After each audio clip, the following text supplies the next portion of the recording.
Right, 4 February 2024, and today I've got yet another update on very topical issues that are taking place in Zimbabwe.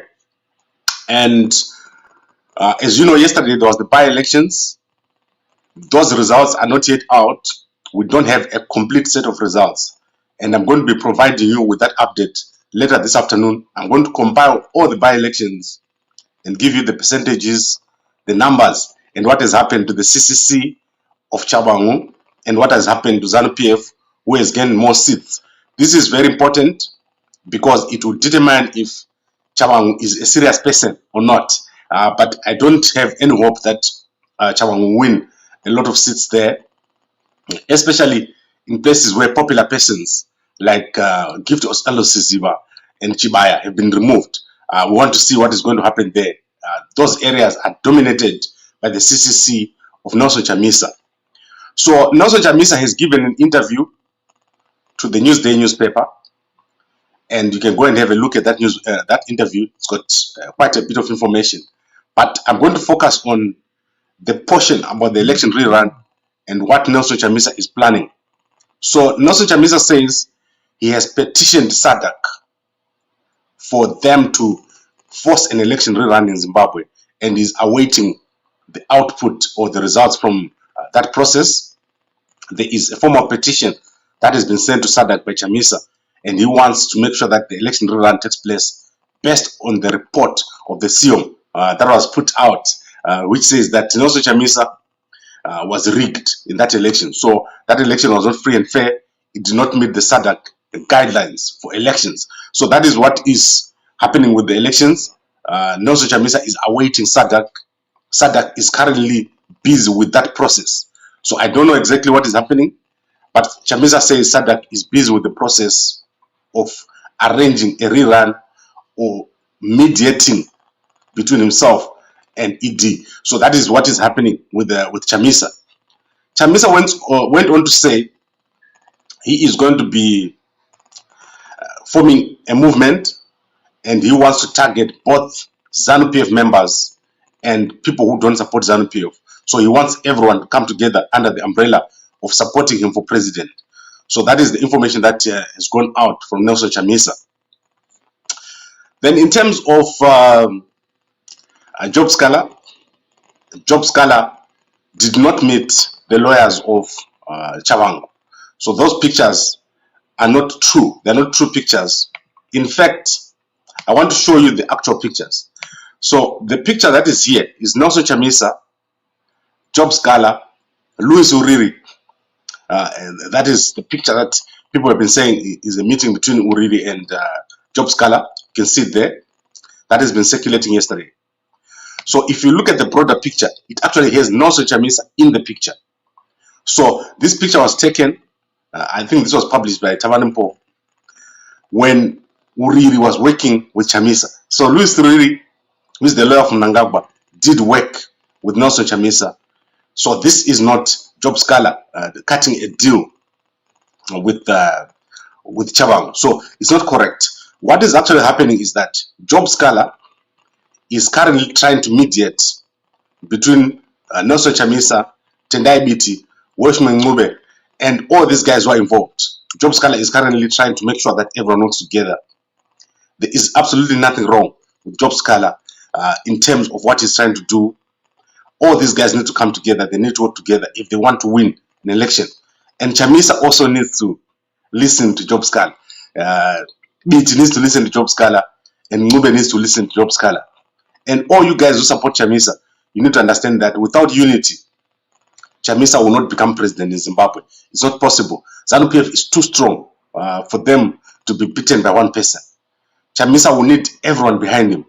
And that movement that is going to form, if it's not in CCC, it still needs the support of the opposition. So it can't just be Chamisa by himself.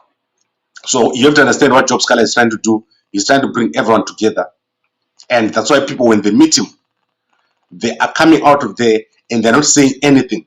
There's no one who's making a statement. So this is to give each other a chance to mediate and to find each other. So I think I agree with Nkuma MS. This photo was taken in 2017 when Chamisa was working with Louis Iriri. What you must know about the lawyers in Zimbabwe, they work together in many different ways. So advocates work with different lawyers or attorneys, and it's almost like you cannot see any lawyer that is not working with another lawyer. And this is a big problem, because our lawyers, Anamahere, they are lawyers, Chamisa, they are lawyers, Uriri, they are lawyers. You don't know what they actually believe. So you don't think if you see a lawyer saying something, he believes that thing. It might be that he's just doing his job. So this is the case here. Job Scala, there is absolutely nothing wrong with him. He is going to do very, very well within the opposition of Zimbabwe. He has suffered a lot. Similar, as I was saying, Promise Mkwananze suffered a lot. And all these people are needed. Tendai Biti is needed. Watchman Ngube is needed. Let everyone work together. And that is the message that should go out to all of you guys, to everyone who is in Zimbabwe. Do not think that you can do this thing without the unity at the top. Chamisa must take the leadership, but he must work with all these guys who are there. This thing of dividing them along the lines of saying who is better, who can be more popular, that won't work. I now want to go to another topical issue of Chris Mchangwa, who was fired yesterday by Mnangagwa. And I think most people don't understand who Chris Mchangwa is. Chris Mchangwa is very, very wealthy. He's got a lot of money. He's also the link between ZANU-PF and investors. I met Chris Mchangwa and a bunch of other ZANU-PF guys at a hotel in Johannesburg. And that was about 2 years ago. They were having a presentation there. It was a public presentation. I was filming, and there were other journalists there. But what is clear is that all the projects that Mnangagwa is currently running, they are linked to Chris Mchangwa. He is the one who goes out and gets investors for ZANU-PF.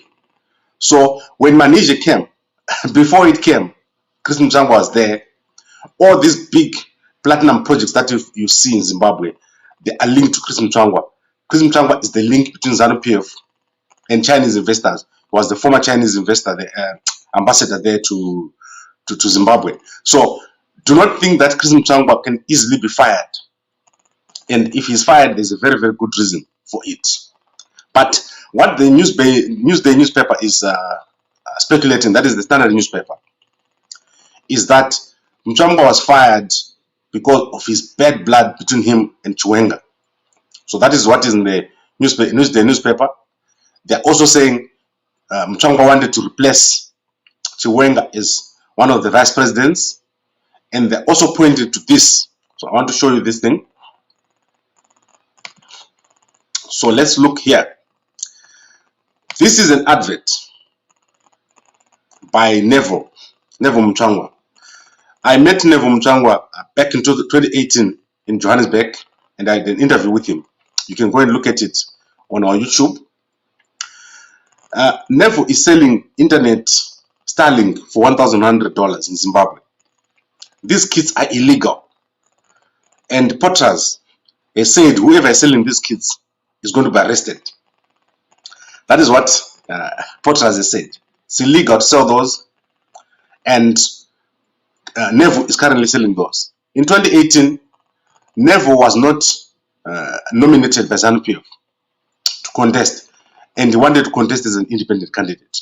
That was how I met Nevo Mchangwa. I did an interview with him where he was very unhappy with the ZANU-PF leadership over this issue. But this was ironed out, and this was sorted out. But the Standard newspaper is pointing to those 3 reasons as the reason why Chris Mchangwa was fired. I don't think it's easy to remove Chris Mchangwa. I don't think Mnangagwa will just cast him away. What Mnangagwa is going to do is he's going to probably place Mchangwa in a certain position. You might even see the dismissal of Chiwenga sometime. So this is something that I'm mentioning for the first time. You probably even see the dismissal of Chiwenga at some point before the 2028 election. That is a very, very big possibility, even more than the dismissal of Mchangwa, because the actual faction of fighting is not going to be with someone like Mchangwa. Mchangwa does not have influence. Mchangwa has money. I just explained to you that he owns a chain of, or used to own a chain of franchises in South Africa. He owns a lot of things, and he has obviously been negotiating with the Chinese investors. He probably got a kickback or two here and there. So in terms of wealth, Mchangwa is going to do very, very well. He's got enough money. He's got big house in Porodo. These guys are not struggling. But the person that is actually going to be a challenge to ED is General Chiwenga. So you're going to see a move on General Chiwenga, not on people like Mchangwa who've got no constituency. Mchangwa has got no one. If you look at Mchangwa, who follows Mchangwa in ZANU-PF? So when I hear people saying things are bad in ZANU-PF because Mchangwa was fired, I do not agree with that. The game is going to be around General Chiwenga, because General Chiwenga is next in line. So your eyes must not be distracted. You must look where things are going to happen. And things are going to happen on two sides. On Nelson Chamisa side, we want to see SADC. What are they going to do?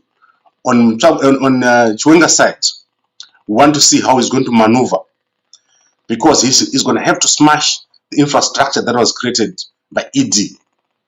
And ED is not going to allow that infrastructure to be smashed. So you will see how that is going to work out. General Chiwenga, if he's going to assume that position of president, he has to do something very, very special. And it's going to play out very, very soon. The countdown is started. It's going to play out in ZANU-PF. You haven't seen anything right now. You are seeing a little bit. But there is a third force that is actually operating right now. ED is going to be the next target. Chamisa is gone. In terms of politics in Zimbabwe, Chamisa is not going to win an election as a leader of a movement. It has never happened anywhere for one person to win an election as a member of a leader of a movement. So you can almost, as I said, rub Chamisa off with an eraser and say he's no longer the issue. The issue now is on the ZANU-PF side. Whoever has the support of the third force is going to take over there, and you'll probably see someone that you do not expect eventually representing ZANU-PF in 2028, and that person will be a supporter or a candidate of the third force. Both ED and Chiwenga are currently right now on the line in terms of who is going to be removed next. Those two guys, whoever makes the next move and whoever is strategically better than the other is going to eventually come out on top. But they still all have to contend with the third force, which is fed up of this current system. So I think that is my comment on that. I don't think the firing of Mchangwa is significant or important. It is topical, but it's not the game. That is what is happening. What do you call that thing we do before the game? The curtain raiser. This is the curtain raiser. This is not the thing. It's just exciting. And as you can see, ED himself, everything that he's doing right now, you cannot tell where it's going. So tell me, what is the direction right now in terms of ZANU-PF? There is no direction. There is no next step in terms of what ED is doing. His appointments, they're erratic and irrational. You can see it. What is ED appointing? Who is the deputy minister? What does that mean? What is the strategy? Where are we in terms of NDS1? Think of all the things that I'm telling you now, and you can see that we are at a standstill. The currency is crashing. There's cholera all over the place. ZANU-PF is not able to keep this thing together.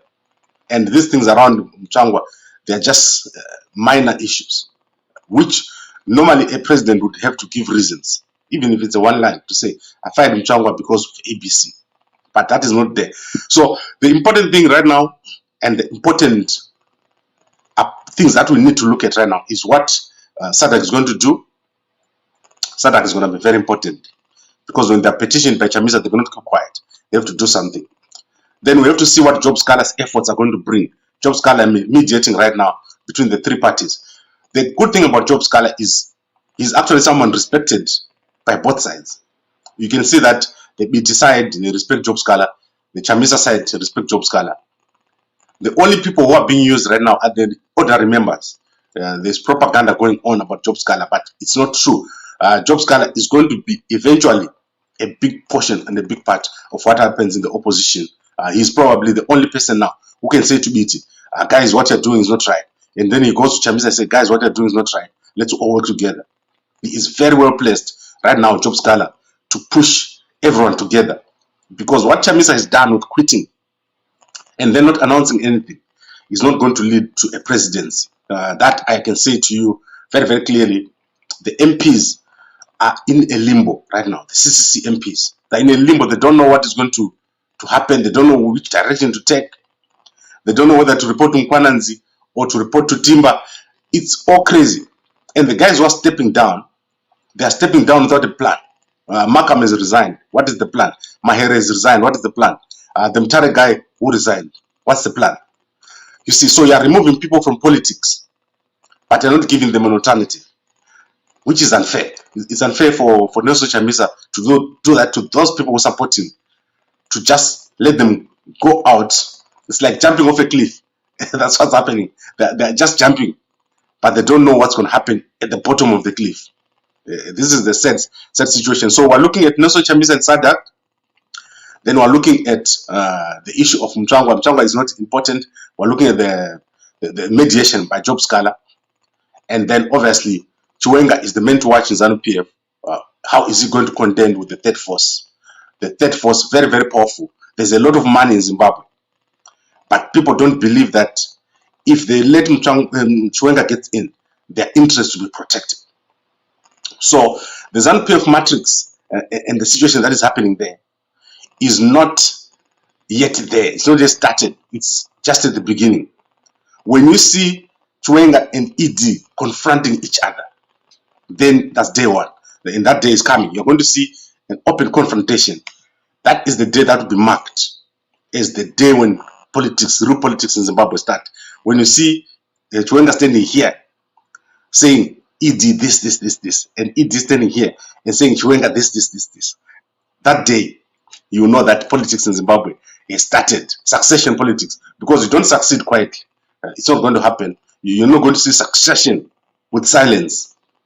Like things just normal and then move in succession. It's not happen because there are other contenders. And those contenders are supported by the third force, which is very, very strong. The third force was able to take out Nelson Chamisa. He was not able to deal with them. They are coming to ZANU-PF and they're going to do the same on that side. So I want to now wrap it up. What is the other news? Let's see if we've got other pictures of interest here. I want to see if there's any other picture of interest. There's nothing interesting here. Let's see if Nelson Chamisa has tweeted anything. Chamisa is always interesting to me. I always check his tweets every morning to see if he has tweeted anything. Advocate Nelson Chamisa on Twitter is verified. So if you look at Nelson Chamisa here, he last tweeted and he pinned his birthday on 2 February. Then 17 hours ago, Chamisa tweeted, "Thank you so much for love, for the prayers and the best wishes. To whom much is given, much is expected." Luke 12, verse 48, blessed Sabbath. So you remember what I said, Chamisa always tweets on a Saturday about the Sabbath. So you should expect that Sabbath tweet. He always starts with the capital letter, except if he's emotional about the subject. So if you see Chamisa tweeting without capitals, he's very emotional about that subject. And he's tweeting in a rush. Like you can see that he's emotionally invested in that tweet. So now you know that I've told you something that you didn't know. Normally he plans his tweets, he analyzes it, then he puts it out. But when you say Chamisa to die in 30 days time, then he's gonna like every stone thrown at you, you know.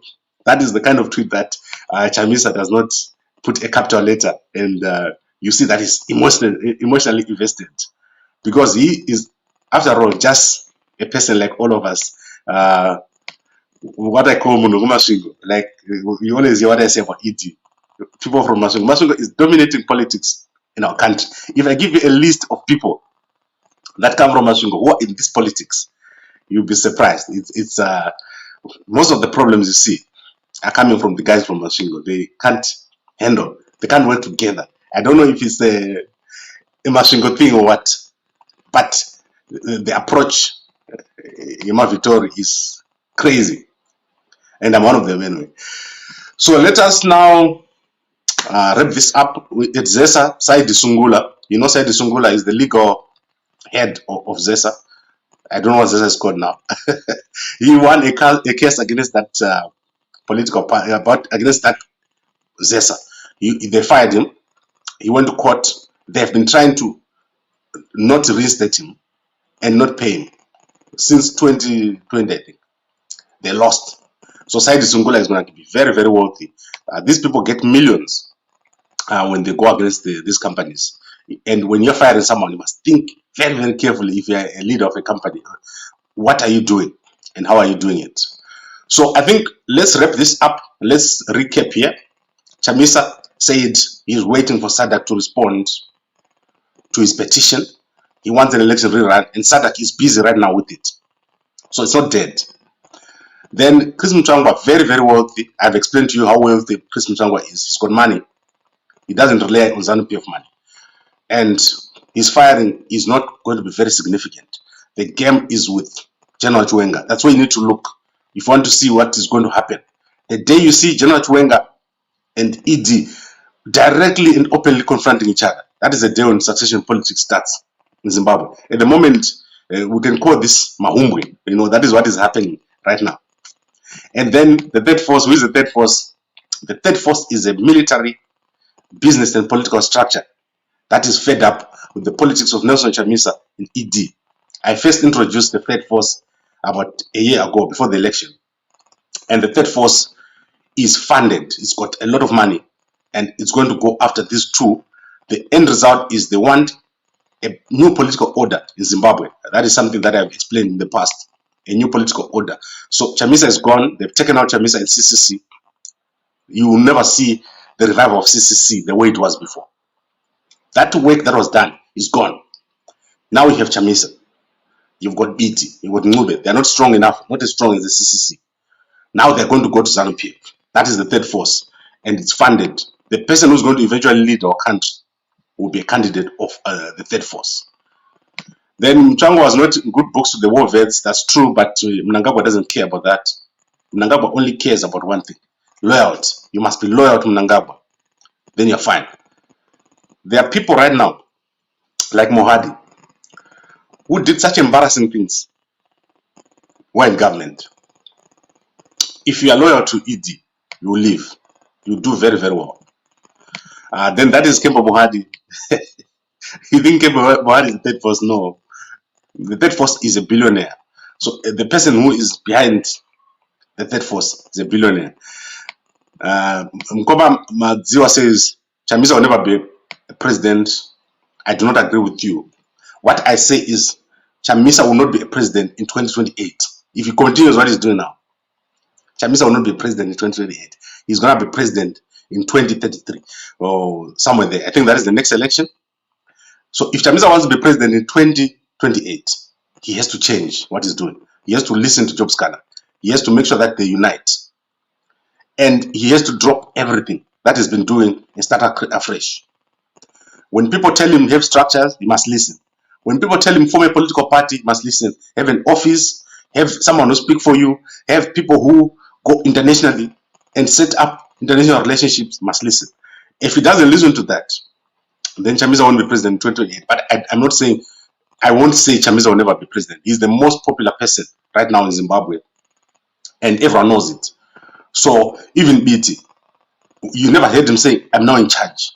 He says, I'm the vice president of the CCC. Ngube, you see me, is quiet. Nkwananzi is the acting president of the CCC. No one says, I can replace Chamisa. There's no one who's come up to say those things. And Chamisa must also reciprocate, work with all these guys. And I believe that he can't dump. Right now, he's going to dump Ostalos, he's going to dump Chibaya, he's going to dump Mahere. Because the new movement has to have new people. And I don't think that is the way. And then Nkoma Lamek says he's inviting, including ZANU-PF, to join him and subsequently infiltrate. It's funny, right? I don't think the issue of infiltration is true. There is no one who is not infiltrated. So Chamisa needs to understand that. The state is always going to gather intelligence.